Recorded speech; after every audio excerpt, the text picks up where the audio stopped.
তরবারির থেকে কলমের ধার বেশি, এরকমই এক ধারালো কলম ছিল তাঁর হাতে। তার কলম মানবাধিকারের কথায় সোচ্চার।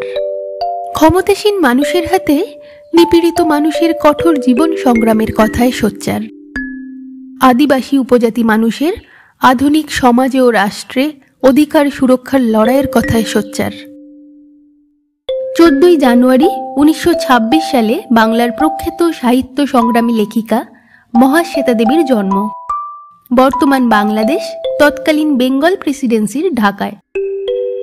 সাহিত্যিক মহাশ্বেতা দেবী ছিলেন একাধারে ঔপন্যাসিক, নাট্যকার, ছোট গল্পকার, প্রাবন্ধিক। তিনি লিখেছেন প্রায় 100-রও বেশি উপন্যাস, 20টির বেশি ছোট গল্পের সংকলন, যার মধ্যে নাটক, রাজনৈতিক প্রবন্ধ, ছোটদের জন্য গল্প প্রভৃতি রয়েছে। তার গুরুত্বপূর্ণ কাজগুলি হল হাজার চুরাশির মা, অরণ্যের অধিকার, ঝাঁসির রানী, মাস্টার সাব, রুদালি, আরও অসংখ্য। ঝাঁসির রানী তার প্রথম উপন্যাস, প্রকাশিত হয় 1956 সালে। অরণ্যের অধিকার উপন্যাসের জন্য তিনি সাহিত্য একাডেমি পুরস্কার পান 1979 সালে। 1996 সালে জ্ঞানপীঠ পুরস্কারে সম্মানিত হন। তার লেখনীই ছিল তার সমাজ সচেতনতামূলক কাজের সক্রিয় আন্দোলনের হাতিয়ার।